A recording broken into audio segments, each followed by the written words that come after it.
we're on a very tight time frame today, so I'll not mess about and get straight into it. This is a photograph taken in our garden 3 years ago almost, when my son had, and I'm a late parent of a now 21-year-old who had his 18th birthday party, as you can see, sitting in the garden.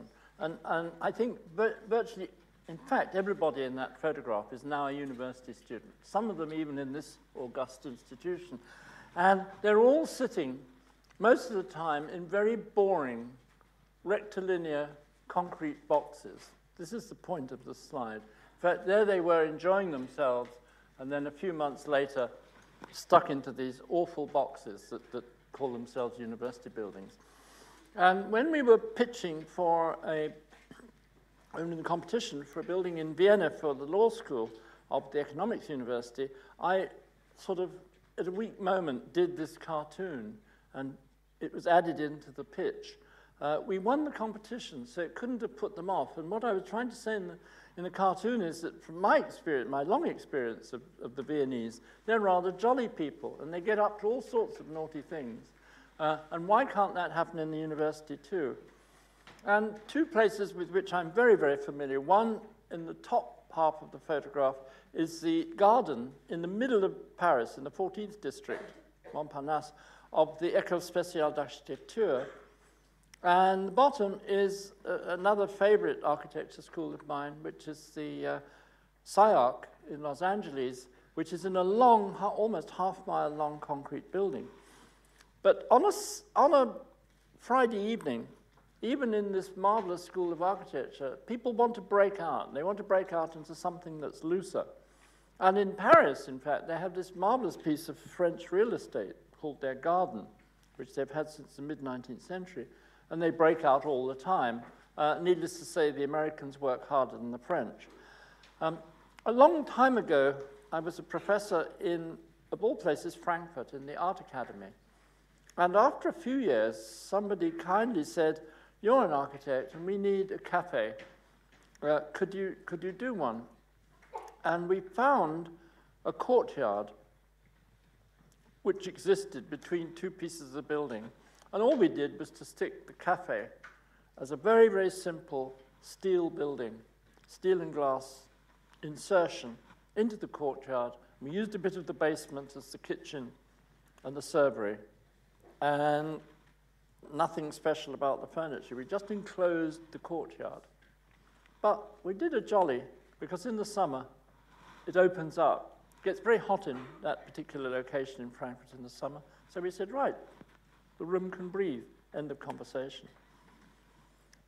This is a piece of a prospectus from the rival school down the road, the Architectural Association, from which some of us sitting here were graduates. There's been a lot of cross-fertilization between up the road in Bloomsbury and down the road. And this is an attempt in their catalogue to give a vision of all the things that go on in architecture schools. In summary, it's indicating that most discussion happen around a machine somewhat like this. And there are other things that are very necessary to the conduct of a university or an architecture school. But my central theme is that it doesn't have to be boring. Taken from the rival catalogue, the one of the Bartlett across the road, implying that you can have interesting relationships and do jolly things if you're an architecture student. Thank you, Frosso. And that even in Frosso's first year, already only a matter of months into the game, people start producing extraordinary, wonderful, inventive, charming, strange things.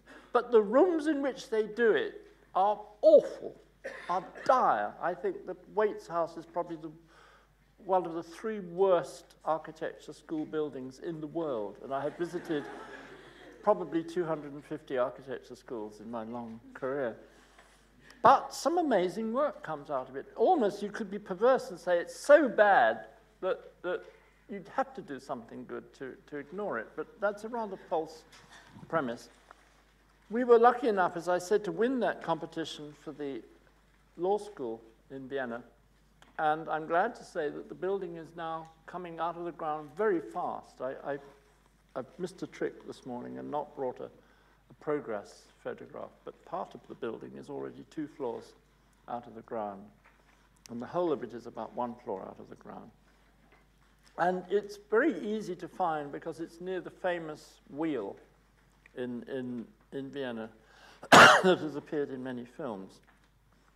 And it's alongside the hunting grounds of the old Viennese monarchs. Our building is actually 2 buildings. The right-hand part is the administration building, and the left-hand part is the law school. And the 2 don't actually touch, but they kind of lock around the space. That was the brief. And we do a long, wiggly building. We do a long building that wiggles around, and when you enter the building, you'll enter via 2 smiling cheeks, one of which is the cafe, and one of which is the common room. And then you move up into the building. And in this drawing, we're suggesting we don't want the building to stay all kind of squeaky clean. We want it to get overgrown with vegetation, because behind it are the woods of the Prater Gardens. This is a working drawing plan, just to give you some feel of the complexity of the whole building. The colored bit is actually the garden, which works its way over the library, the law library. And the smaller building is the administration building. And some of you, how many of you are actually architecture students here? Tough on those who are not, I'm afraid. I shall then switch into assuming you know how to read plans mode. How many of you not anything to do with architecture? Oh, well, this is, I'll try and explain. This is a plan, and if you look at it, some of the lines are straight and some of the lines are wobbly, and the wobbly ones enclose pieces of what we pompously call interstitial space, which are places where you can basically hang out. And usefully, there are also some tunnels that run under our building where you can also hang out without even coming inside the building. This is the view from the gardens, and you can see that there are lots of sort of incrustations where we carve out the basic form of the building. And the bottom drawing, or photo drawing, is really a sort of symbolic one that says there are 3 layers of filtration. There's the filter of the trees, the filter of the blades of the sunbreakers, and then there is the filter of the building itself. This is a diagram of the roof of the library, where you can see you can sort of crawl up it via a series of boardwalks and some pieces of plantation. We weren't allowed to do as much plantation as we would have wished on there. And inside the library, there are little rooms within the room. We like the library to be a place not only where people sit at computers or read law tomes, but also a place where you gather. It's the largest room in the building, and we want it to be a place where people do gather, and then if they want to be very noisy or have a bit of a improvised seminar, then they go into one of these little cubicles, these little colored, curved cubicles, which are deliberately jollies. We like the idea of jollies within the jolly. And then you can see, perhaps we're being a bit coy here, where we're indicating the position of the bookshelves. It's sort of slightly translucent. Of course, it's going to be much denser looking than in this drawing, but there are always routes out, there are always views out. There are views onto the garden above, to the gardens at the side. The thing is very much a 3-dimensional space. And here's a rather jolly plan of it, with the blue central, the turquoise color thing is a bridge that runs across the double height space of the library. The pieces of purple and green are the bits of the garden before you go over the top part. And then the pink things are these little discussion rooms, which occur on 2 floors. And the building is colored. Now, I think many architects are scared of doing color, but we're not scared of doing color, and the idea here was to run the colors from sort of earth color up to bright, shiny, in the sky color. and then to run the linoleum that is in the corridors in the reverse order. So you have the dark color at the top where the building is light, and the light color at the bottom where the building is dark. And in the middle, you have the middle. The building is covered in a series of sunbreaker screens, which also not only deal with that issue, but also deal with the softening of the stripes. So you have the colored stripes living beneath the sort of more jagged filtration of the blades. And at the moment, it doesn't look like that at all. It just looks like a lot of concrete. So, of course, I've been knocking concrete. I don't object to concrete. I object to it being used in a boring way. Moving on to architecture schools, well, just a moment. I think that one of the things that one has to sort of prognosticate in the process of design is to what extent are law students like architecture students? To what extent do they wish to be charmed and amused? To what extent are some parts of their studies boring, others intriguing?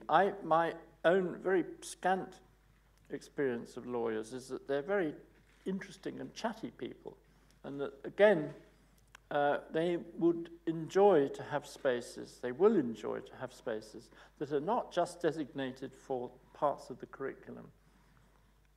Now we see across the road the Bartlett enjoying itself in the grounds of the Dome, which happens every year.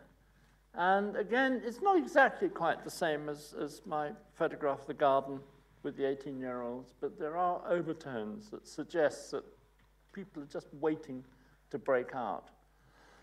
Of course, there are many rituals that I hadn't realized there were going to be as many architecture students as here today. I'd assumed it would be a minority, so I'm telling you what you already know, which is that the process involves the display and discussion of your work, and that the theatre of the display is very important. And that, of course, it can lead to installations, some of which don't have, certainly are not foursquare, and some of which involve, sorry, it's upside down, the blue one, I realize, but it involves things that are not necessarily tangible, not necessarily solid, not necessarily fixed, that the best architecture schools have a kind of looking across many, many different territories. This is stolen from the Architectural Association handbook, which suggests that an important part of the operation is the restaurant. Unfortunately, both in Waite's house and in the building that we're doing in Australia, nobody seemed to ever be able to persuade anybody to run a restaurant from within the building. I think this is a great shame. Just to remind that architecture today is can be extremely eclectic, extremely inventive, extremely multicultural, and God knows where it might go. So the building has to be, in a sense, resilient. Even so, the majority of activities are like this. People sitting, looking at their relatively limited territory, one of them looking over the shoulder of the other. But maybe he likes the lady rather than what's on her screen. And so here we are, in of all places, Australia. Again, this was a competition that we won. It was fortuitous that I happened to be in Australia giving a very posh lecture, and there was a party afterwards at which some people said, we are about to hold a competition for an architecture school. And I horned my way into their competition by emailing everybody and saying, we've got to get the stuff over by Thursday. We had to have our credentials in 4 days later, which we did, and we competed, and we won. And the building is also on site. We have two buildings on site. This one is, they're just starting to pour the slab. It's going very fast. It is very much an internalized building because it's a hot place relatively. This is a fairly typical picture of part of Bond University. It's a 30-year-old university, very small, started by a man called Alan Bond, who then went to jail. And the university nearly folded as a result of that. It was actually, as I've only discovered in the last few weeks, it was some sort of deal with a Japanese developer. You have to understand that the town that it's in is called Gold Coast. It's a 500,000 person city, which has a lot of lagoons, rather like in Florida. And it was a real estate pitch that the Japanese developers of one of these large lagoons wanted to up the market for this lagoon, make it special. And they somehow did a deal with Mr. Bond, and the university was placed there to be this kind of jewel that would elevate the value of the land around. And in fact, the lakes that are around it are called varsity lakes. And there are all sorts of things called like varsity avenues. So they're making a big pitch of it being the university, the varsity. It has actually worked, and now, after its early tremors with Mr. Bond going to jail, it's actually succeeding, and its law school, and I think one of the other departments, are the highest rated of their kind in Australia. So it's actually not a bad university. It's a small university with very small classes, private. So this is its pitch, that you can be very intensively taught that. And it's sort of very Australian, you know, it's bright sun, lots of bushes, trees, lots of Toyotas. What more is there to say? And in the competition, we had to also make a suggestion of what we would do with the whole campus. And then we come into our building, which is a series of folded roofs that base themselves on something that we call the scoop. It's really rather like if you take one of those spoons into an ice cream tub, you scoop. It's a scoop action. And in a sense, the scoop for this building is the equivalent of our sort of odd interstitial spaces in the law school. Again, the theme is, where can you make an educational institution have character? I'd suggest that the space that we were waiting in outside this hall is not a pleasant space. It's not a place where you wish to do anything except get into the room, and then when you leave, to get the hell out into the streets as fast as possible. And that, I think, is the tragedy of the thinking of many university buildings, which is you just think of the set piece extrapolated from curricular activities or getting the hell out. And if you think of UCL's canteens, you know, with their unbelievably low ceilings and dreary, thoughtless, unimaginative, tasteless decor, one can do better than that almost with your hand tied behind your back. Nonetheless, there have to be sort of fundamental principles of the architecture itself. Here we have basically the notions of the scoops, which dictate the building, and then the question of wrapping the scoops. This is the latest stage of the plan. This is literally whipped from under somebody's nose this morning. And you can see some sort of red markings. The red markings are things which are still under minor revision. But this is the building. You will notice, or those of you with very sharp eyes will notice, that it's got one scoop less than it had in the competition.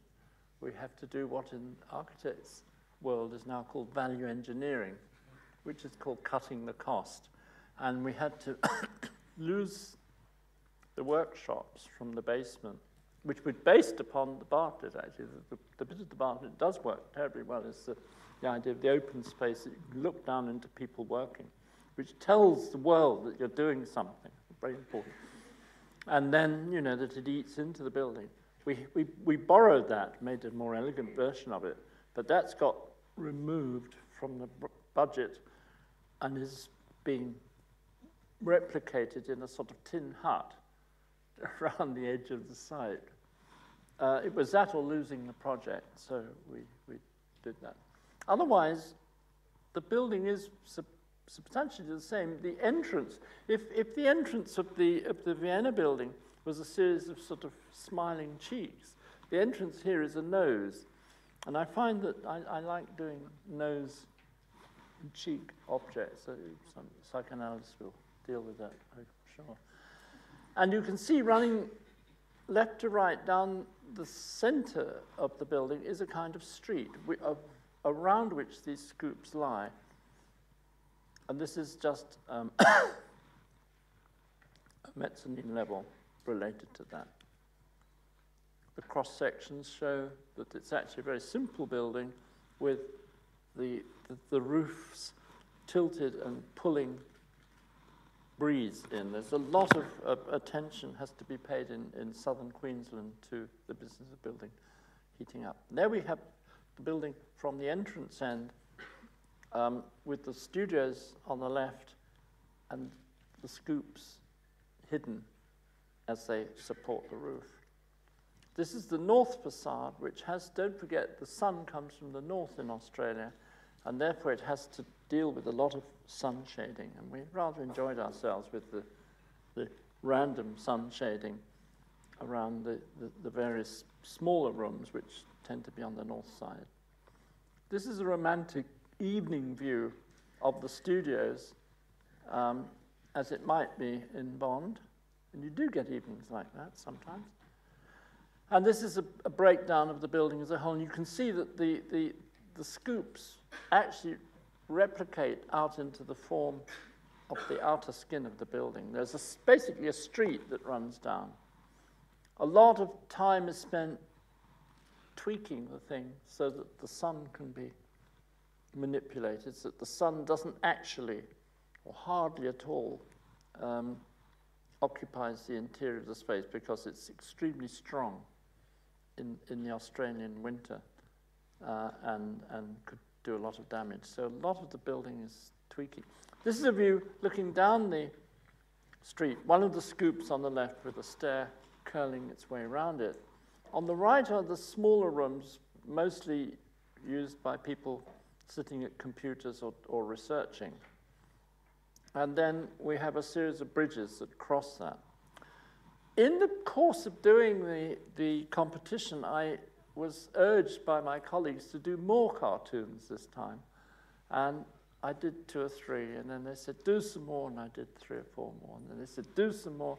In the end, I did 26 of these bloody cartoons and put the project at risk. But the Australians are cheerful people, and they seem to enjoy the cartoons. And this is really the core of this lunchtimes thing, which is that there is a link between one's many 45 or so years of experience in architecture schools. The anecdotes inform the building. You can design the building to sort of basic principles of organization, but then the anecdotes take over. I'm fascinated by the pretension that sometimes attends to crits. And here the guy making the point is possibly some slightly snotty-nosed young tutor who says, I question your terms of reference, Barbara. And there is Barbara actually in SIARC being questioned. There are other things, which is, of course, that a good architecture school should be very open to particular kinds of public, visitors from other schools, visiting faculty, people who are and in the organization, you notice that the people in the top cartoon are slightly apart. They're watching as spectators, that they shouldn't necessarily have to get involved. Sometimes in places where you feel if you put your head in the room, everybody will expect you to sort of do something. It's nice to be able to sort of sniff, to peek. And that also a school of architecture may be a place where things are going on. Here is the street again, and you can see that the scoops are, each scoop is different. And that was something that we've had to fight for, because of course the contractors and the rationalizers want us to make all the scoops the same, and it's cheaper. I'm saying, no, the whole point of the scoops is that each one is different. That you know, if you want to have a little tete-a-tete, you go in that scoop. If you want to have a sort of unofficial seminar, you go in that scoop. If you just want to hang out, you go in that scoop. And you know, if Wally's in that scoop, you're not going to go anywhere near it. You need a different sort of scoop. So the idea is each of the scoops has its own size, shape, and character. Important that the building is used all night. Important that it encourages this sad character believes that if he works there late into the night, he might pull the chick. Looking at him, it's fairly unlikely, because... and this is somebody working for us who actually put his girlfriend, this is a real person who we know, enjoying the space of the building. And of course, as point I made earlier, which is that a lot of the real activity happens around an extremely small space. In the days when I was an architecture student, for a long period when I was teaching, somebody was doing something and you saw it there. You didn't have to say anything, you could sort of walk along. Rather like we do in the art, well, like I'm allowed to do in our studio. Oh, you don't necessarily have to say anything. Oh, yeah. Which is harder with the computer. You get quite offensive if you can. This is actually almost a tracing of an event about a year ago over across the street when Will Alsop was at the Bartlett doing a painting. Art imitating life, or life imitating art. This is another possible sort of use of the place. You could have a little gaggle of people, though chosen by the person doing the rendering. I think the same guy as did the one with the girl. They're not actually in a scoop. They're kind of hanging around. I think you should be able to hang around architectures. The other thing is, of course, the event. This is purporting to be Zaha Hadid, who I call for the purposes of it the Queen of Sheba, entering Bond University, and the faculty lined up outside. So, oh, I shook her hand, you know, I shook her hand, you know. She spoke to me, which is all part of the ritual and then, you know, the grand lecture. This is interesting, taken again from the Architectural Association syllabus, which is the significance of having an extremely famous person whose profile is almost known to every architect, but I will tell you who it is, Rem Koolhaas. His shadow is enough, and you know from such things that if Mr. Koolhaas gives a lecture at the A or anywhere else, not only the people will be fighting to get in the room, but they will even be fighting to get to the screen that shows merely the disembodied shadow of the person. That this business of fame and the touching the hemlock of the fame of the famous person. It's very interesting that still you have bothered to come and see me, and some of you have kindly wished to be photographed with me. That's very nice.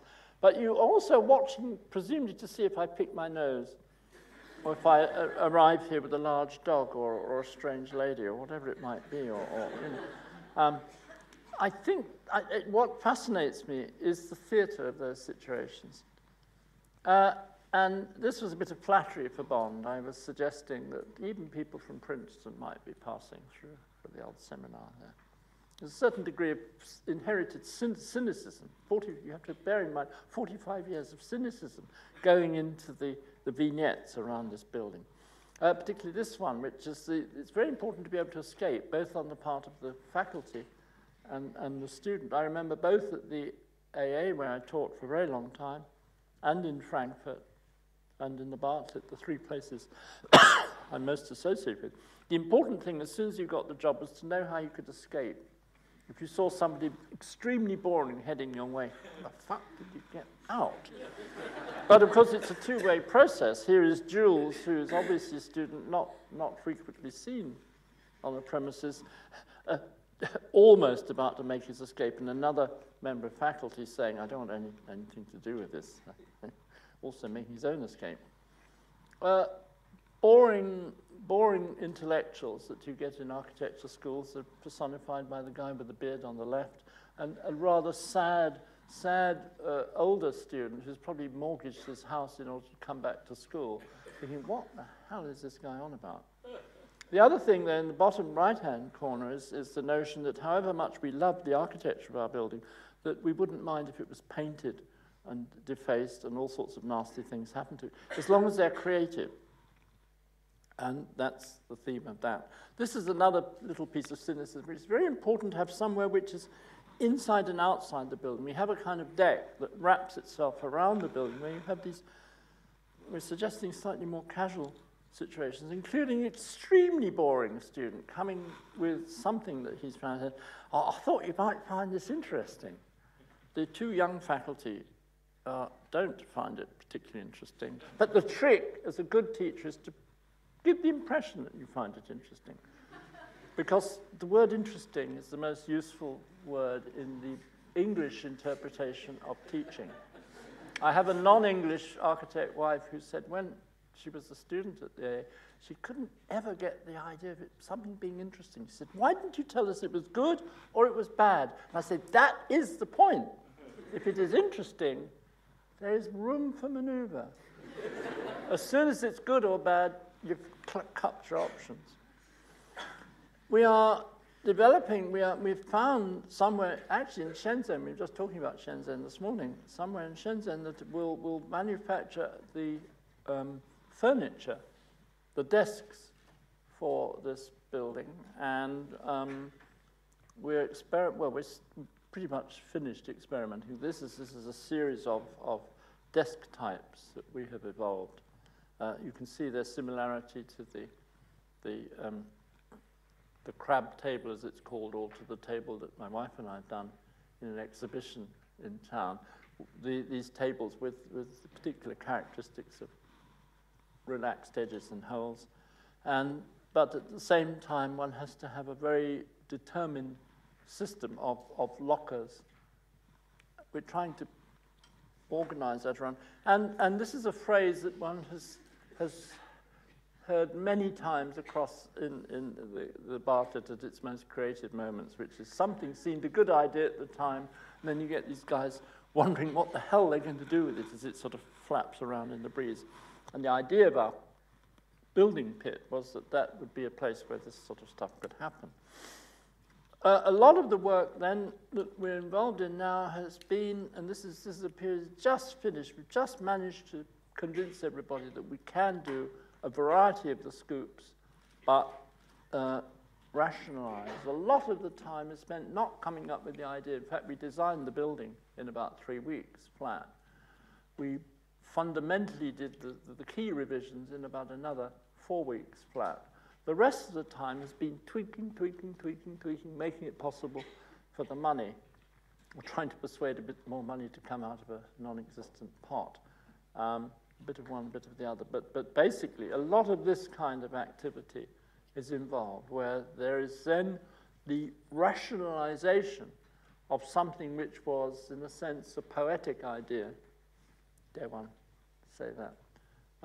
A poetic idea which has to then be turned into an economic and rational procedure, which is why I think it links to the picture of the tables, which is actually which are easier, needless to say, than the scoops. But the scoops are critical.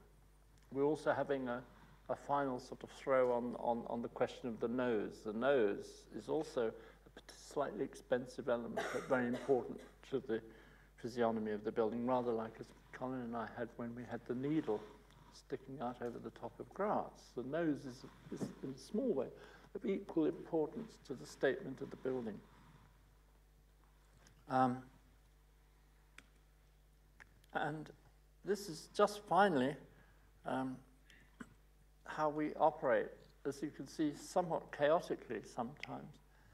And one of the ladies there is looking extremely worried. But she's Romanian, and Romanians do find themselves quite worried sometimes. This is the more typical situation. You can see a couple of Swedish guys also looking slightly worried, not quite as worried as the Romanian, because Swedes never get quite that worried. And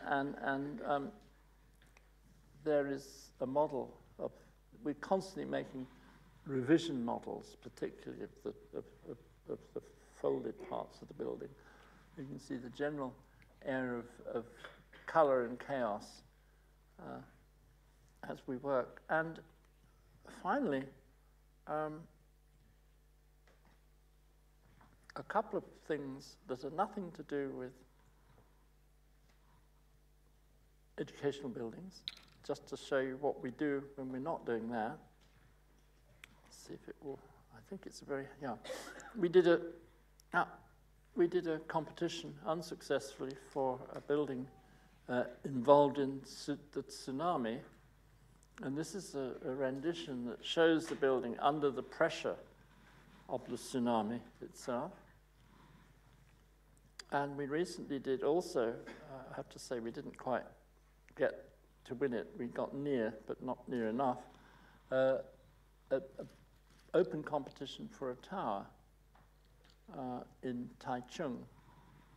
And this is a rendition actually done by the Jason Bruges studio with whom we worked on the project. This is the nighttime. It's actually a still from a film. I just thought that it would be reasonable to say that we're not just doing those two buildings. I mean, that we're obviously doing other things. At the moment, what we're working on as well is a sort of little internal sort of competition I've set amongst the younger people in the studio, because we want to do some housing investigation, and we haven't done any since we've existed as CRAB.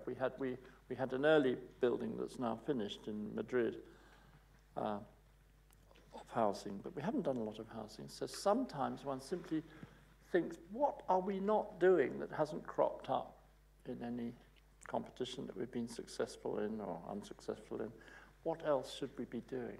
So that in a sense one brings something of the psychology of the school in the studio, and you probably notice that there are quite a lot of young people in the room. In fact, they're mostly young, who are, some of them interns, some of them recent graduates, predominantly from the Bartlett and the AA, it has to be said, but also from Taiwan and Sweden and Paris and a few other places. And it's important for them, I think, to, even if they're only with us for a relatively short time, to actually leave their mark. And I suppose it's an odd one, because Gavin, who's the Gavin Rowbottom is the R of CRAB, he also spent, I think, about 10 years teaching with Frosso. And we still have that sort of instinct as teachers. It's not everything is done purely to deal with the value engineering or the refinement of the concrete, although that's obviously key. And I've run to 3 minutes from my end. Don't know whether it's time for questions or time to tell you how to reach the exit, or now you can turn your phones on. Anyway, that's it.